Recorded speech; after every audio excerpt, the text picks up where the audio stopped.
निधि की शादी किशन नगर में जतीन के साथ हो जाती है। उसकी 2 सास थी, एक तो उसकी सास और एक उसकी दादी सास। निधि स्वभाव में बड़ी ही चंचल स्वभाव की थी और ये बात उसकी सास को बिल्कुल पसंद नहीं थी। एक दिन निधि हेडफोन लगाकर गाने सुन रही होती है और नाच रही होती है। तभी उसकी सास वहाँ आ जाती है। It's the time to disco, कौन मिले देख किसको, It's the time to disco। निधि जैसे ही मुड़ती है, उसकी सास वहाँ खड़ी होती है। वो अपनी सास को देखकर नाचना बंद कर देती है। मम्मी जी, मैं ना बस थोड़ा। नहीं नहीं बहू, और नाचो, पूरे दिन रात एक कर दो प्रैक्टिस में। क्या है ना, तुम्हें तो डांस इंडिया डांस में जाना है ना।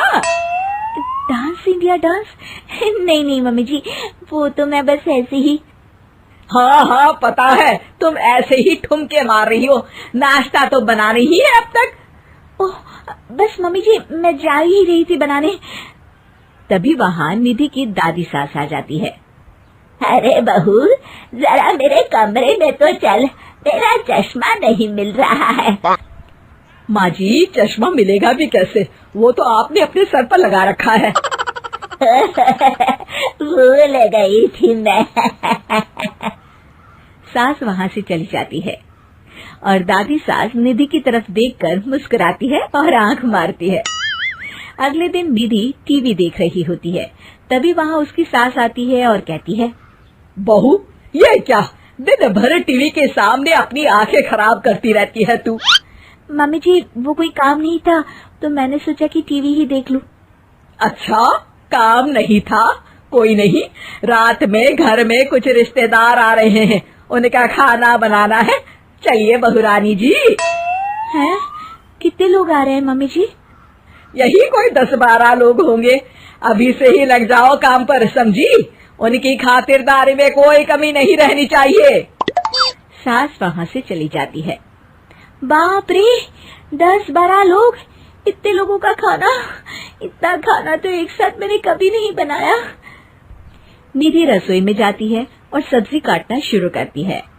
सब्जी काटते हुए काफी वक्त बीत जाता है। तभी उसकी सास आती है। ये क्या, अभी तक सब्जी ही काट रही है? अरे अभी तक तो सब्जी बन भी जानी चाहिए थी। जल्दी जल्दी हाथ चलाओ बहू, मैं जरा मार्केट जा रही हूँ।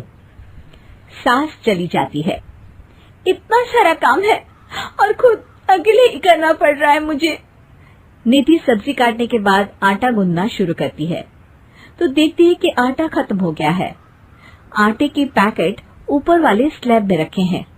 ओहो, एक काम और बढ़ गया।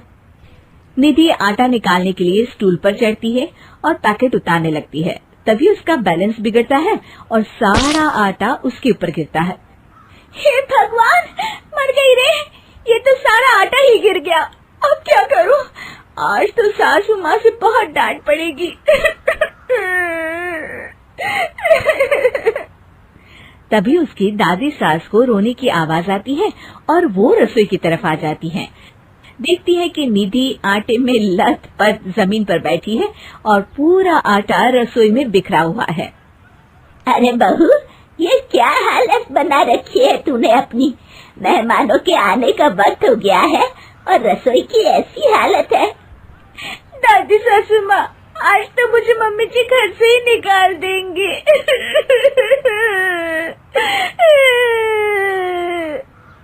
ओफो, रोना बंद भी करो और जल्दी से सफाई शुरू करो।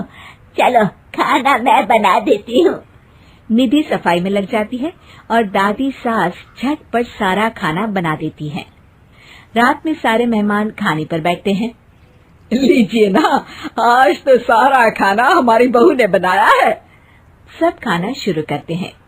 कैसा लगा आप लोगों को बहू के हाथ का खाना? खाना तो बहुत ही अच्छा बना है। हाँ हाँ, और ये पालक पनीर तो बहुत ही अच्छा है। ये सुनकर निधि बहुत खुश हो जाती है और अपनी सास की तरफ देखती है तो देखती है कि उसकी सास तो कुछ भी खा ही नहीं रही होती। अरे मम्मी जी, आप लीजिए ना, मैं परोसती हूँ आपको। ये लीजिए पालक पनीर और ये लीजिए रोटी। सास जैसे ही खाने का निवाला खाती है तो अपनी बहू की तरफ देखती है कैसा बना है खाना मम्मी जी? सास दादी सास की तरफ देखती है। अब बहुत अच्छा खाना बना है। दादी सास समझ जाती है कि उसकी बहू को पता चल गया है कि खाना उन्होंने बनाया है, और निधि ये सोचकर घबरा रही होती है कि अब उसकी सास उसका क्या हाल करेगी। सारे मेहमान चले जाते हैं। बहू, तुम्हें शर्म नहीं आती?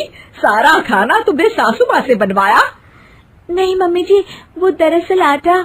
तभी दादी सास वहाँ आ जाती है और निधि की बात काटते हुए कहती है, अरे बहू, मेरी थोड़ी सी तबीयत ठीक नहीं लग रही, तू जरा डॉक्टर को तो बुला दे।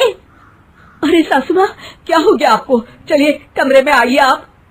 सास निधि की दादी सास को अंदर लेकर जाती है और दादी सास एक बार फिर से निधि की तरफ देखकर मुस्कुराती है।